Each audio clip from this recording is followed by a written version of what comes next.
welcome at the Twitter session.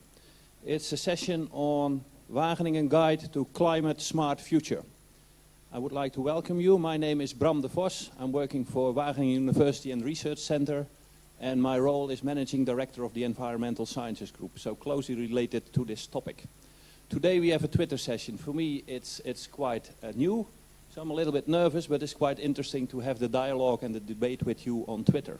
So you can participate by using the hashtag COP21 Wageningen, and you can pose your questions or your statements or whatever for the dialogue and debate we will have. Wageningen University and Research Center is heavily involved in the climate talk in Paris, and you can see this as a contribution to that.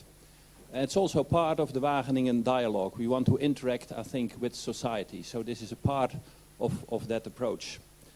Climate change, of course, we often see it as a challenge, and we're looking at adaptation and mitigation. But I think the role of Wageningen University and Research Center is also to come up with solutions. And today we will try to come up with some solutions, and the presentations following later will be based on that. And we have here a multidisciplinary approach, so we cover different topics, and you can see that in the program. On the other hand, you can also see that climate change is changing. It's changing from more an environmental problem to more a development challenge. And we want to approach that also in our contributions, and hope you will see that. So it's not only about problems, it's also about solutions. And that fits well into the Wageningen strategy. It's science for impact, so we hope to demonstrate that today. The presentations today. The first presentation is of Jan Dijkstra. He will tell you something about cows and how cows can clean the air. I think that sounds a bit weird, so we like to hear a little bit about that. Next is Jan Verhagen, and he's not only focusing on a 2 degrees increase in temperature of the atmosphere, but 3, and how we can adapt to that. So we're curious to hear what will happen then.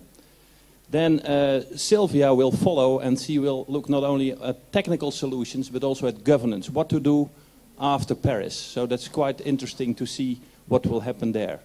And then we will end, I think, with Martin Harold, and he will help us solve the puzzle at a landscape scale. So we have contributions at different scales and multidisciplinary. That's really the Wageningen approach.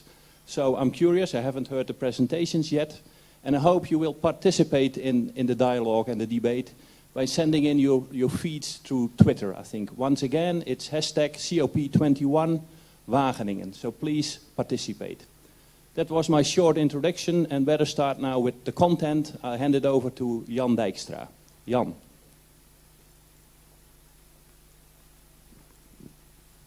Okay, thank you very much, and all welcome to this Twitter masterclass. For me, it's also the first time. I'm looking forward to all your feedback. And what I'm going to do in this next 10 minutes or so is to look at pathways towards a low-emission future in dairy cattle. It's a complex issue, and I hope to be able to clear somewhat the air on a couple of the issues.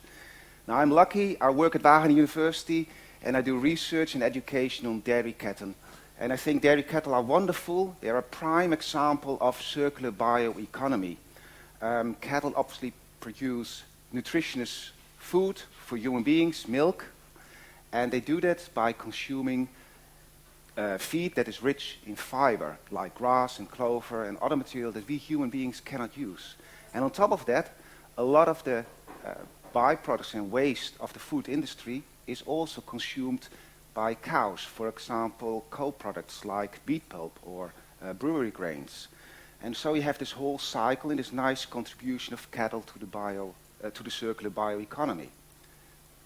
And that means also that cattle do contribute to the global food security.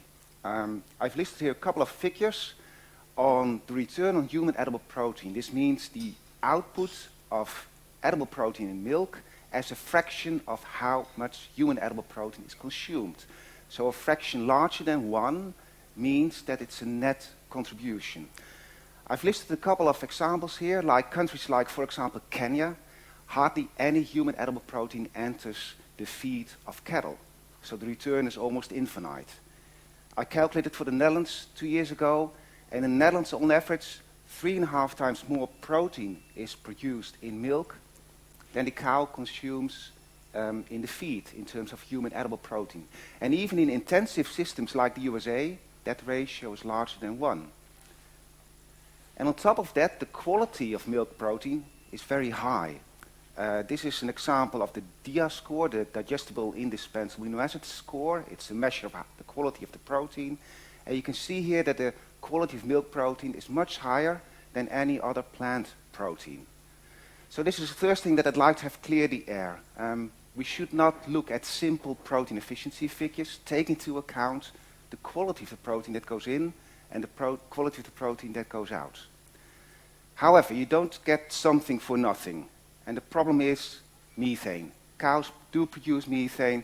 We want to combat that. We want to stop global warming and rising sea levels and whatever. And that's part of this 10-minute lecture. Second thing, to clean the air, the methane does not come out at the back end of the cow. It comes out at the front of the cow. And also, the concentration of methane is so low that it's impossible to set it on fire. So, that's the second thing, to have cleaned the air. That's not the case. What is happening, though, is within the rumen of dairy cattle, there's this consortium of all kinds of microorganisms. Billions of microorganisms are living there. Protozoa, bacteria, fungi, they all live in an anaerobic environment. And what they do is degrade the fiber-rich feed. They give products like volatile fatty acids that the cow can consume, but in that environment, hydrogen is being used. And hydrogen has to be removed, otherwise the system would stop. And that's the role of the methanogens. Methanogens take up hydrogen and make methane out of it, linking to carbon dioxide. Without methanogens, the rumen wouldn't function. How much methane is being produced? Sorry, there are a couple of slides missing. I'm going then straight to this one. There's a large variation in greenhouse gas emission intensity. Methane is one of the major greenhouse gases. The other ones are nitrous oxide, carbon dioxide, the major ones. What I've listed here is a relationship based on FAO data on the greenhouse gas emission intensity per unit of milk related to the amount of milk. And I've expressed here milk in terms of fat and protein corrected milk, but I'll simply say milk for the remainder. And there's large variation, up to 10-fold variation in the amount of greenhouse gases produced per liter of milk. For example, USA on the one end has an output of some 1.2 kilograms of carbon dioxide equivalents per liter of milk. And remember from that previous slide, the return on human edible protein was like 1.8. If you look at other countries like the Netherlands, on average there's 1.6 kilograms of carbon dioxide equivalents per unit of milk. Graphically, that looks like just a tiny difference, right, with the United States. But if you do the numbers, that's actually 25% more. Now, I'd guess our Dutch government, for example, would be thrilled to bits if we could reduce greenhouse gases by 25%. And taking the other extreme, like Kenya, 3 to 4 times more greenhouse gases per unit milk, right, much more. But you can also see the return on human edible protein input was much larger. Okay, so it seems there's this interaction between human edible protein input and the amount of carbon dioxide equivalents being produced. And how is it possible that the USA has achieved that? And there are two reasons for that, basically. One is, in the USA system, quite a bit of grain is being used. And this is simply an example of a classical experiment in which they looked at the use of grain compared with the same grain but then fed as the whole plant. That's the whole plant silage. And as you can see, both with maize and barley, roughly the grain itself gives only half of the amount of methane than comparing the whole plant silage. So grain will definitely reduce methane per unit of milk. But it's probably not the most suitable route to take, certainly not in like the areas of the world that we live, or in areas of the world where there's a large demand for grain for human food consumption. And the second issue is and the second concept, which is important to note, is that more milk means that less feed is required per unit of that milk being produced. This is an example of data that we use with UC Davis in the United States. If milk production is 10 liters per day, the amount of standard feed that the animal would need is 1.5 kilograms. All right? Now suppose milk production would go to 15 liters a day. Then by diluting the amount of feed required simply to maintain the body of the animal, we get a more efficient system. Almost 25% less feed is then required per unit of milk. And we can keep on continuing doing that, and you see that in the end, at like 30 liters of milk, only half the amount of feed is required per unit of milk compared with the system of 10 liters. So this is a major item as well, because the lower the amount of feed you need per unit of milk, the lower the amount of methane being produced. Okay. The key to obtaining this, in my view, is to use not grains, but to use high quality forage. And if you look in the literature, there's lots of research going on mitigation of methane. And most of the research actually is focused on things like additives to the diet, or looking at the type of concentrate. There's relatively little research into the type of roughage. We've done a series of experiments in Wageningen that I think are very good to show and show a part of the solution. This is simply from one experiment, and what we did here was to look at different stages of maturity of grass harvested and fed to dairy cattle, from a leafy stage, a short stage, leafy grass, up to the late heading stage, where we have a long stemmy type of grass. And what you can see here, if you express methane either per unit of feed, the green bar, or per unit of milk, the red bar, methane goes up if that maturity, in this case of the grass, is longer. So the better quality grass gives a lower methane emission, and those differences are large, can add up to some 20 or 30%. And this is then an overview of all the experiments we've done. So in each experiment, each symbol is one experiment. In each experiment, we simply changed by management the grass quality in terms of its maturity, for example. And by and large, we can see here for each experiment, large variation in methane emitted per unit milk, and at the same time, a large variation in the amount of feed required per unit milk. And you can see here, a low methane emission coincides with a low amount unit of feed required per unit of milk. And these are all practical issues that farmers can apply throughout the world. So, what I'd like to have shown you is, I think we should really stop getting the simple figures. Oversimplification of protein efficiency is not helping us to solve the problem. We should really look at the quality of the protein. I also think there's no silver bullet, there's no magic. We won't be able to achieve milk production without methane. So we have to accept, in the conversion of high fiber diet into high quality food, we have to accept a certain methane production. But obviously we'd like to have that methane production as low as possible. And finally, forest management is the key to lowering methane production, it's the key to methane mitigation. I didn't have time for that, but obviously there are important aspects like negative trade-offs with other elements in the whole system.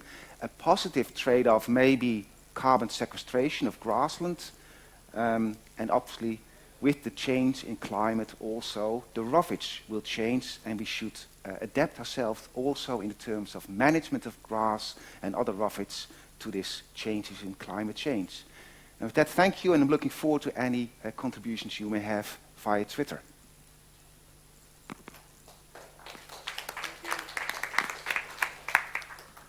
Thank you, Jan. We'll come back to the table. I think there were a few questions, and I had a few questions myself. Thanks for the clear presentation. My question is, there are also regional issues, of course. So you can use your feed systems if you have indoor systems, but you have a lot of free grazing. I work in New Zealand, for example. Those animals are in the field. How can you manage methane emission and greenhouse gas emissions in systems like that? Yeah, that's an important topic. It depends on whether or not in your management systems you're in, even in grazing, you've got like intensive management systems and extensive management systems.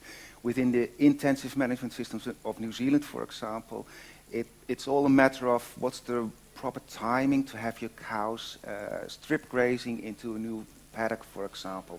Having the quality of the grass is really important over there.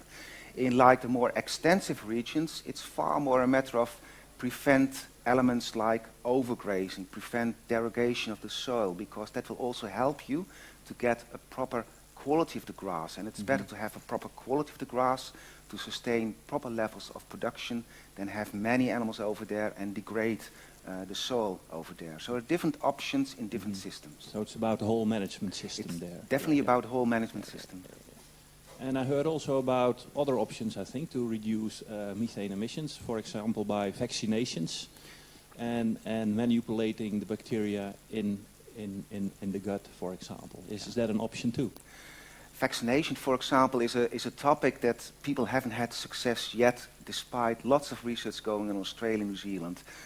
The interesting thing is, though, that like a kangaroo, which also eats grass, right, does not produce methane or nearly as much methane as cows or sheep grazing the same grass. So obviously there's lots of research going on to see why does the kangaroo produce less methane on the same feed than a cow. And that's really, scientifically at least, interesting to see what's different on those microbes doing the job over there. Vaccination, otherwise, I'm not sure if that's going to work. Most of the additives that you see in literature are being advertised actually do not work, unfortunately. So they're usually tested in the lab, in vitro, applying them to dairy cattle usually does not give the response that you would like them to have. So maybe we can learn from other animals how it works there and translate that to cows. Yeah, that for sure is interesting. Also in terms of breeding, we know that in other animals you can breed for those type of criteria. We don't know yet if you can breed for low methane emitters in dairy cattle. The first indications are it's heritable, but then the next step obviously is how then to imply that in breeding programs. So, and combining all those options. And combining all those options, are there any negative trade-offs if you breed for methane, for example? There was another question, I think, about the quality, the high quality of the proteins, I think, from in milk, for example. Can you comment on that compared to other proteins in grains, for example?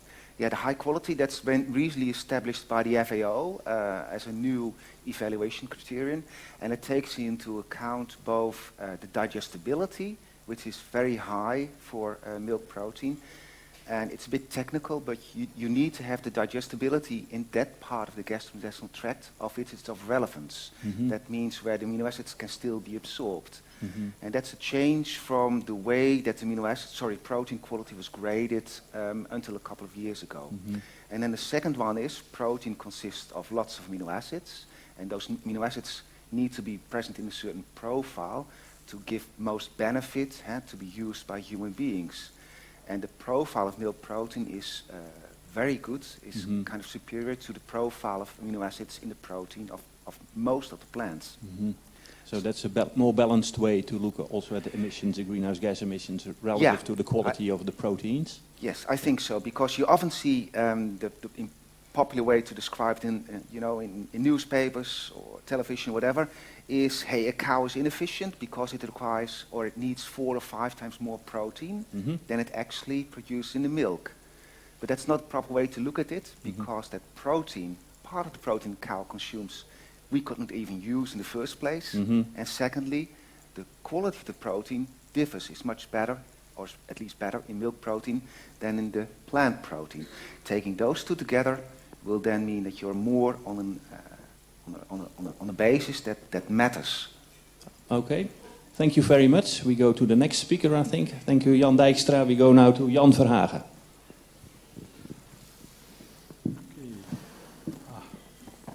I will take a different angle on the topic. So I'm going to enter from the adaptation angle, because I think climate change is a development issue, not an environmental issue. It's also an issue you cannot tackle with technology alone. And in fact, we need to prepare for a much warmer world. So it's not as simple as it sounds in that sense. We now have 150 intended nationally determined contributions submitted to the convention. These are about 178 countries, which represent 93 or 90+% of the emissions in 2010, so it's a big bulk. But still these pledges, which are voluntary, they would get us to a 2.7 or 3.7 degree warming. So even what we're committed to on paper is not really enough to have a safe landing. The nice thing is that we have time to prepare for this +3 world, but it's very difficult, I think. It really needs a different mindset and a different effort. And I hope I pressed the right button here. Yes. So adaptation to climate change is a must. It's not a choice. It's always been advocated we have to mitigate, so you don't need to adapt. Things will go smoothly.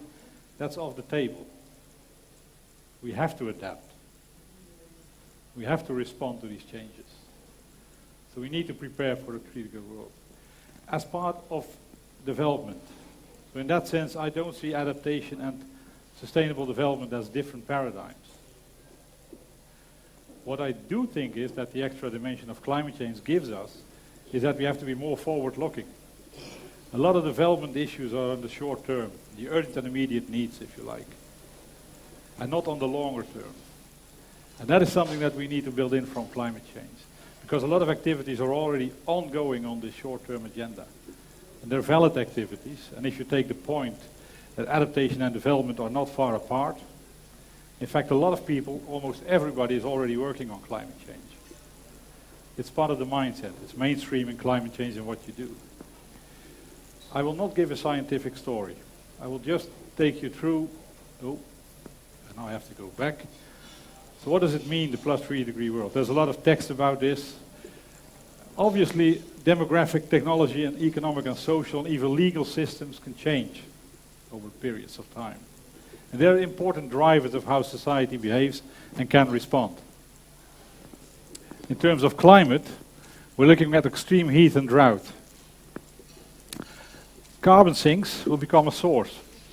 So the soils that you capture your carbon in will turn into a source because it's a non-permanent source. And if your climate gets hotter and drier, you're most likely to lose a lot of that carbon in the soil. Sea level rise. We're talking meters here. Not decimeters, but meters.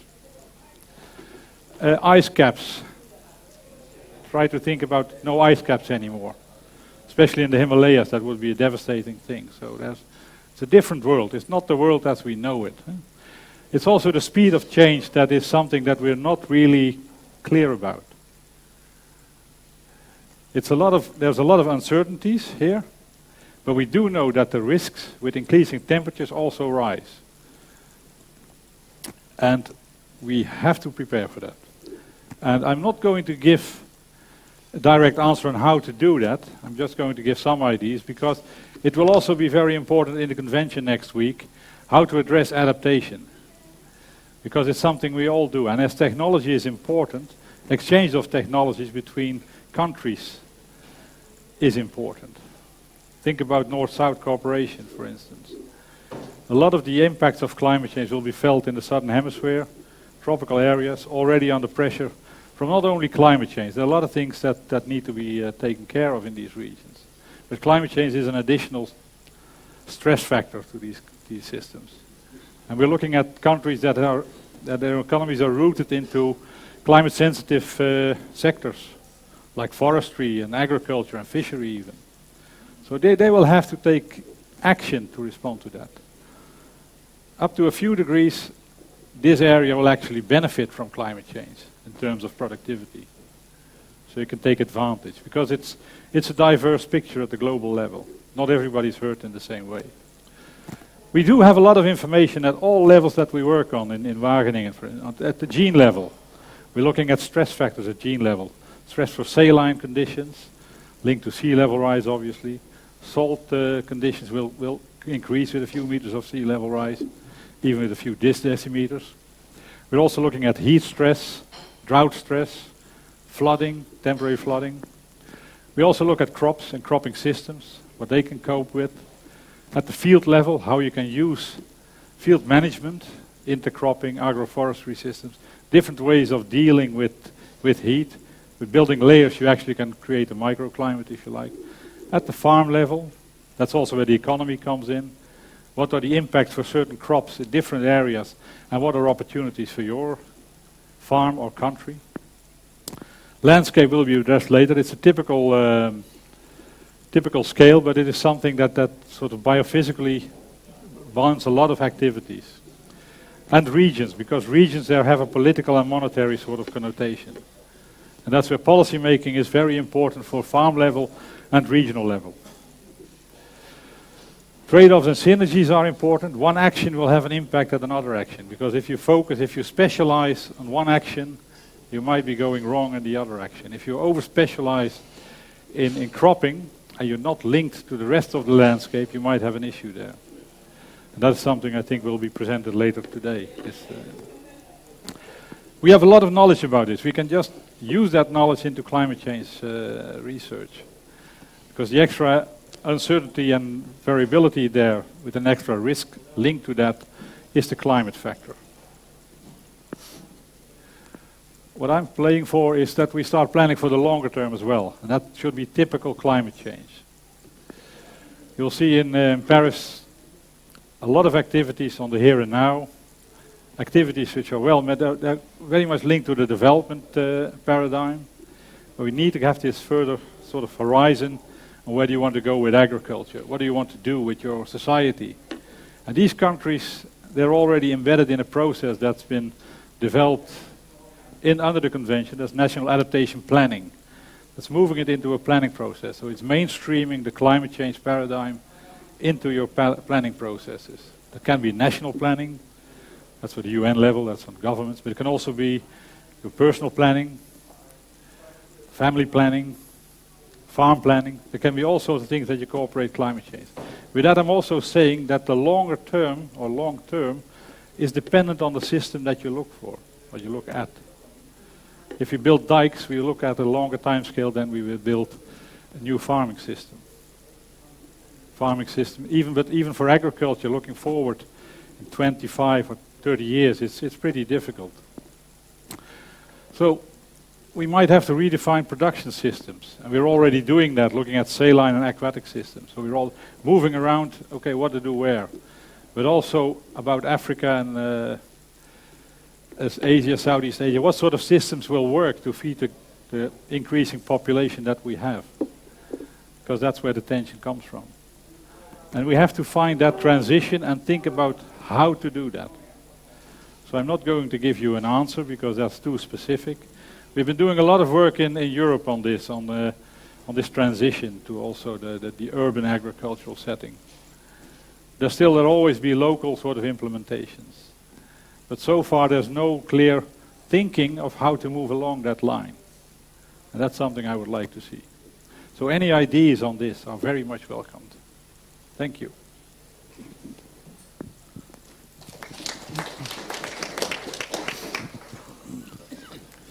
Thank you, Jan, for your high-level presentation. I think it's a bit a systems approach, no solutions yet. Can you maybe comment a little bit on the scale you're looking at? You're talking about agricultural systems, but we have also rural areas and we have oceans. What are your thoughts about that? Yeah, I was specifically looking at terrestrial systems, but the aquatic systems are very important. If you go further into time, you can be less specific. So what you normally would do, you look at what sort of systems you can develop in the longer term, how the linkages are. That could be a farm definition or a landscape definition, but you wouldn't be going into the timing of planting and harvesting and that sort of thing. So, and then you start backcasting. It's okay, what do you need to have in place? If, for instance, the energy profile of the world would change, and a colleague of mine has been doing this actually.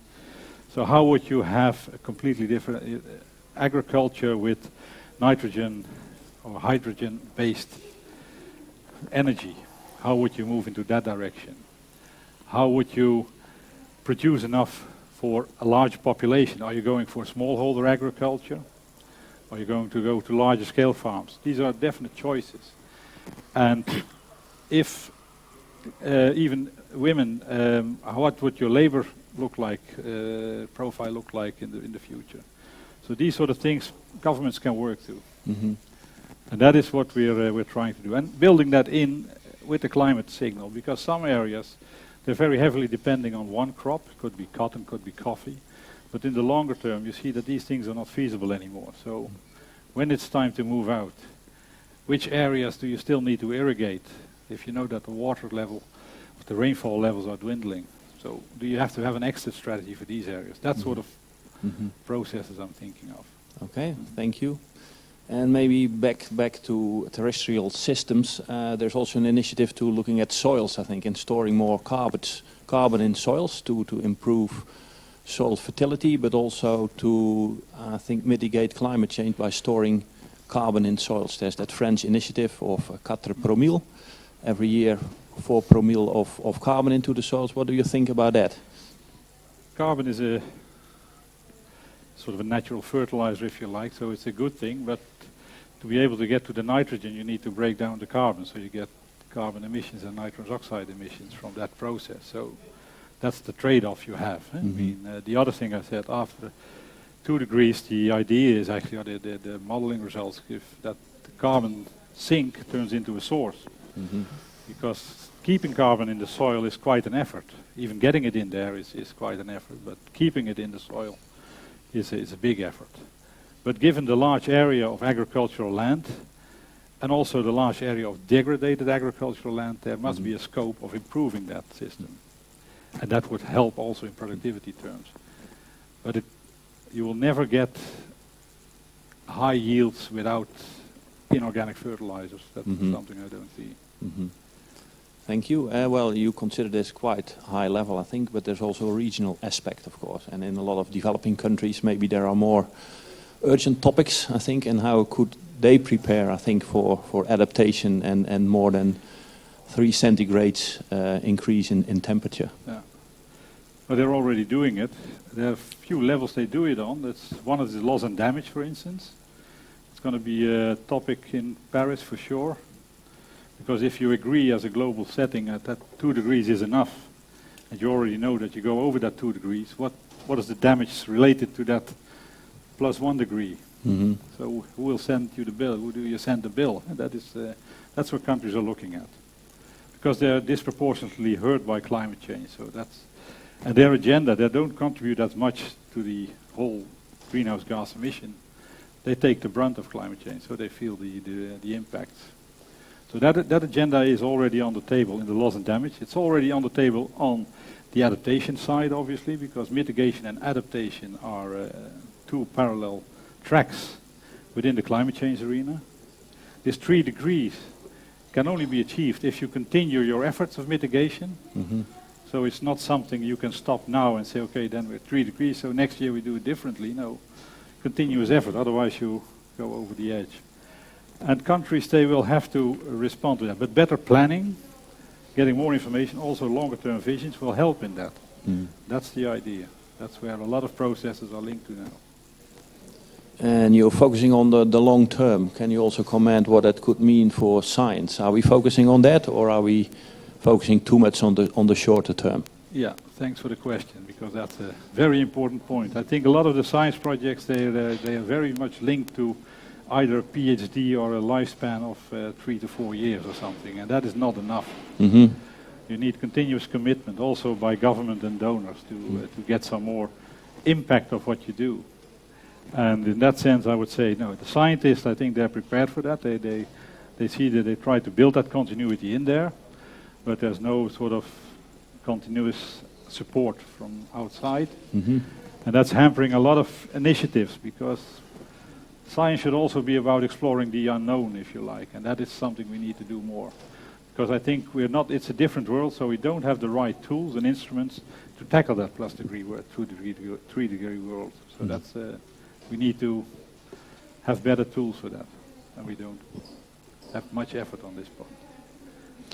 Okay, thank you, Jan. Good. We go to the next speaker, Sylvia Carlsen-Vinkhuizen, and she will tell us something about promises in Paris and also on the governance side of things. So it's not only about technology, but it's also the people component. Yes. The floor is yours. Very much, thank you. So I will go into what happens in and particularly after Paris. We already heard from Jan that the promises made on the table now for greenhouse gas emissions is not going to bring us to a 2-degree world, it will be more. And it's certainly going to be much more than the 1.5-degree world that some countries are asking for in order to continue to exist. So what most lobbyists and observers of the meeting next week in Paris is focused on is, will countries promise enough? And we already know that part of the answers is no, they will not. And underlying that question is this anxiety of, do we really trust that governments have the ability to rise above short-term interest and really consider something long-term for the future and take that bold action that we many are hoping for? The question for this presentation is on the question, who should actually ensure that countries keep the promises that they do make, these voluntary promises that are on the table in Paris, and not only the promises they make, but who should hold them to account to those, and to the promises that they will hopefully make every 5 years or so, because that's the idea that they will keep putting further actions on climate change on the table. So who should do this? Well, accountability is a kind of buzzword. It's hard to find someone who is against accountability. And these are just demonstrators' perception of what it means. Walk the talk, keep what you promise. Huh? A more analytical approach to this concept is that it is about who holds an actor to account, about what, how, with what standards, and with what effects. And in our case, we're putting, for this presentation, I'm putting states at the center here. Because states are the ones who will sign on to the agreement in Paris. Doesn't mean that other actors do not have responsibility, of course. But I'm focusing here on states. So who can hold them to account? As I see it, there are 4 different types of actors and 4 different types of pathways to hold countries to account for what they promise in Paris and beyond. On the one hand, we have the other governments who also sign on to things in Paris. So that, and then we have the national institutions, and we have publics at national and global level, and also the states themselves. So if we start with the other governments. So this is what we are expecting, that they will put something in that Paris Agreement about how will they follow up the promises. What will be the reporting and review mechanisms, or even will there be a compliance mechanism? Will there be some measure that they actually check each other's actions and follow up? Well, the latter is it's likely not to be so much, in the sense that states are very reluctant to voluntarily sign up to be held to account for what they promise, to have a very strong system for where they are themselves scrutinized, and other countries can give them recommendations of what they should do better based on what they have done or haven't done so well. So those kind of processes that they will sign into the Paris Agreement are likely to be rather weak. There is a chance that there will be a good baseline in terms of reporting requirements, but governments themselves may not use it in that international arena. Okay. What about national institutions? In many political systems, it is the role of, for example, parliaments to keep governments to account for their actions, or particularly for the lack of actions. Unfortunately, in the field of foreign policy, international agreements, and global governance, parliamentarians tend to not take their role so strong on that side. They focus more on issues that are important in election campaigns or more short-term issues. But there are also other types of national institutions that could and can hold governments to account. For example, particularly if the promises they have made at the international level are internalized in domestic laws, then you have courts that could hold them to account. And you also have, in a number of countries, independent national audit institutions that regularly have the role to check if the governments are doing well, are working effectively on what they have promised to do. So that's another possibility. If we go to the publics, so you and me, among others, national and global publics, this route, this pathway, this group of actors has a potentially strong role to hold states to account. But it depends on a lot of things. If we do that, if publics get engaged, if they, through media, through civil society organizations, that it would certainly be a way to strengthen the public or democratic accountability of climate governance. So that would have a lot of advantages, not only to keep the pressure on governments. But as I can see it, the public and civil society organizations tend to be not as coherent and systematic in following up on agreements. They're very active in the lobbying phase now before Paris or before the Sustainable Development Goals were adopted. So when there's a big deadline coming up, everyone rallies and follows and tries to hold countries to account for making those really bold promises. But to be as systematic and follow through in every year after that to really check what are states doing, that is not as strong, I would say, to generalize very much, of course. So there are some limitations there, and it's also a lot depending on the support from traditional media. Okay, but actually the one pathway that perhaps I should have started with, that we would kind of take first for granted, is that governments themselves look in the mirror regularly and say, what are we doing to follow up on their on the promises we have made? So the kind of internal government processes to check that they are on track on their promises. Of course, this will look different in different countries. It depends very much on what kind of political system and how much motivation countries have for that. And if those processes of scrutinizing their own action, both in terms of past promises and also in how much they can ratchet up and how much more they can put on the table to reduce emissions further in the future, if those processes are weak, then I would think that the other pathways of accountability, the pressure from other states, from the public, and from audit institutions could make them strengthen those. So altogether, my conclusion is that each single one of these pathways alone is not sufficient to keep governments on their toes to really do what they have promised at least, and to do hopefully even more promises in the future.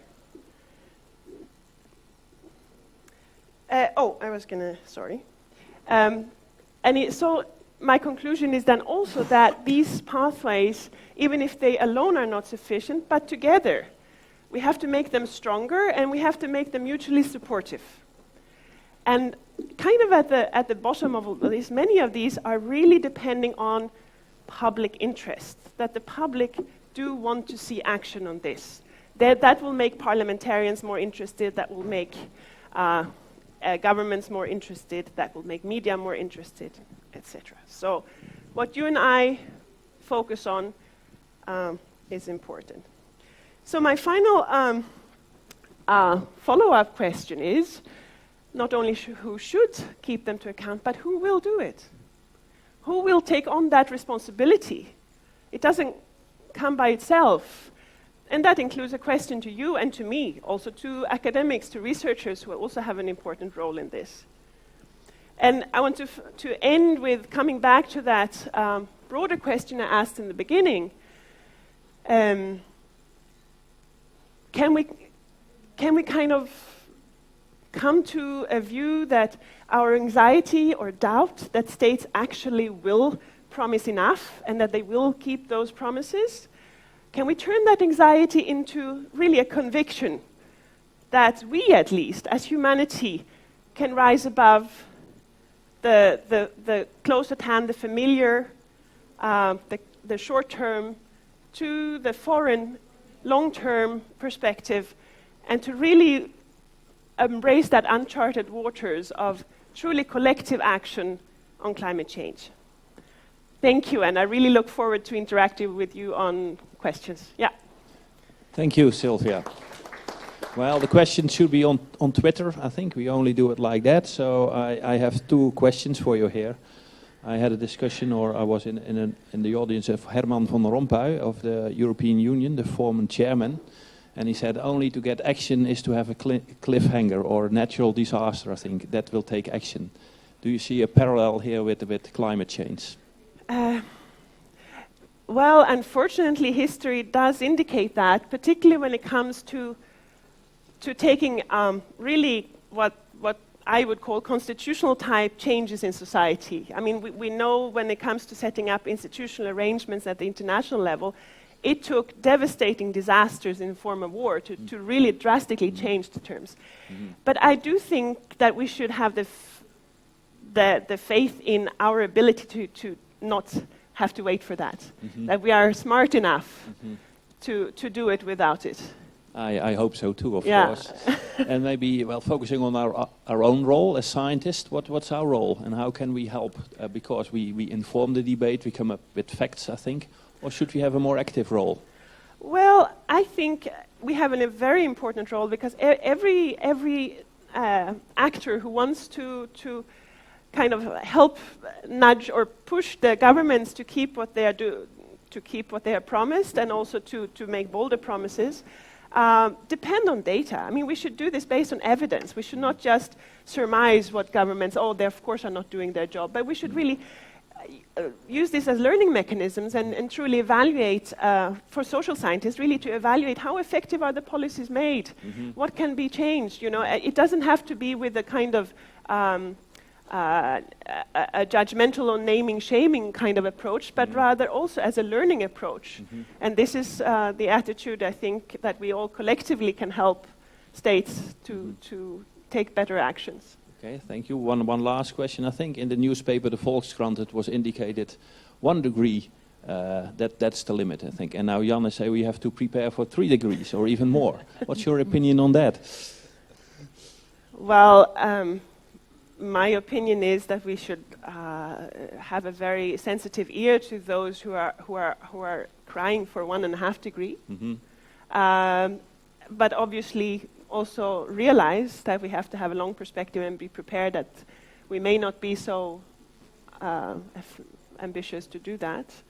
So yeah, that's we cannot be naive and think that we will make it. On the one hand. On the other hand, it's not human to give up, in my sense.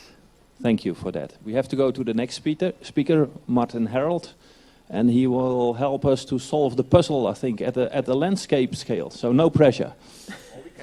Well, we can try to look for the puzzle together, I guess. That's a bit my message, so my final conclusion at the beginning. I'm coming from actually a nice complementary perspective from what we've heard today. My background, I'm a geoinformation and remote sensing scientist, so I produce data mostly. But I'm mostly working in forests, and I think that's an important dimension that we have not talked about here. And though I start with maps, you will see lots of maps. I like those.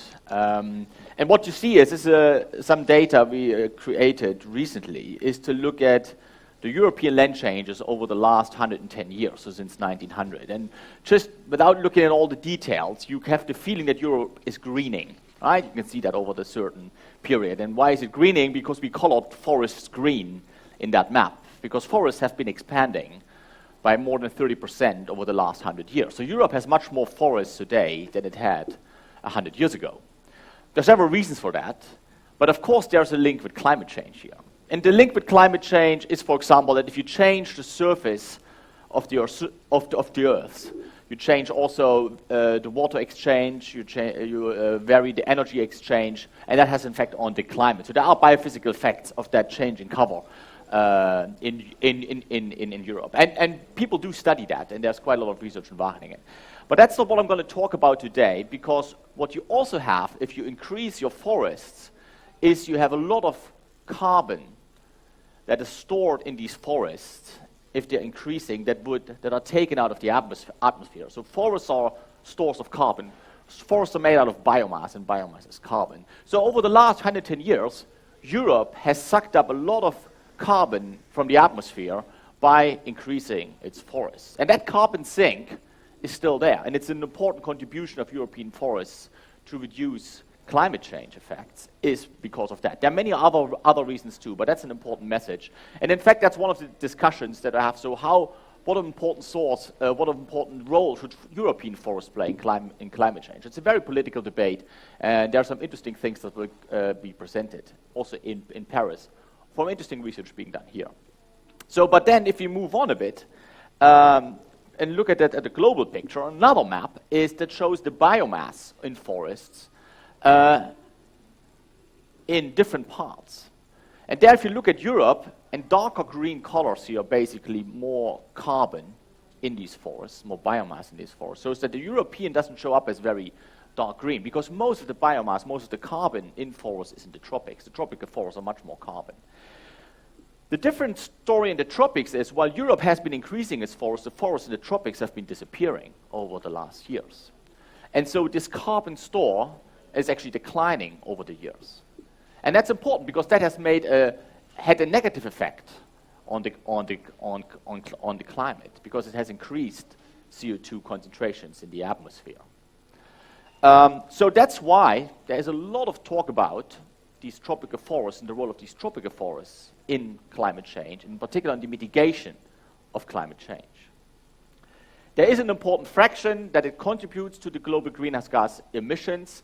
What is important to realize, the fraction may be relatively small compared to all greenhouse gas emissions, which mostly come from fossil fuels. So solving the climate change problem basically means also solving the fossil fuel problem.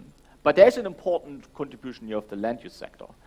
And if you want to do something about that, with respect to forests and tropical forests, we can first try to reduce the emissions that we get if you convert forests to other land uses. So you can try to reduce these emissions. And we can take efforts to enhance forests as taking up more carbon, so enhancing the sink. That means planting trees, enriching forests, managing forests better so they take up more carbon. And combined, the mitigation potential of that is actually quite high. And that's important that we realize that. And that has also been realized in the negotiations, the climate negotiations, because these tropical forests have never been part of any climate agreement. They have not been part of Kyoto. But since 2005, when developing countries and tropical countries stepped forward and said we are ready to take commitments to help mitigate climate change, we had a mechanism that was negotiated since then, which is called REDD+, reducing emissions from deforestation and forest degradation, and enhancing the carbon sink. And what I've colored here in red is the countries that have actually engaging in doing activities with respect to REDD+. There's been 39 of those have actually put that in their intended nationally determined contributions. Those are commitments that countries have put forward leading up to the COP in Paris. And we should also realize, and that was mentioned earlier as well, that of course this whole issue is not only a forest issue or not only a climate change issue, but of course it links to the broader development agenda, and with the Sustainable Development Goals, this also issue surfaced again. So we have a strong commitment, at least on paper, and we have a set of activities that are actually happening in these countries to reduce that. So how does it link then to agriculture?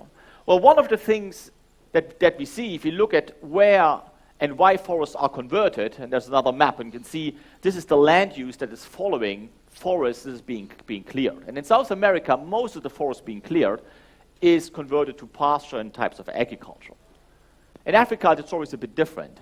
But basically, if you want to solve the deforestation issue, you cannot solve it in the forest sector. Agriculture and changing agriculture is the solution to the deforestation issue.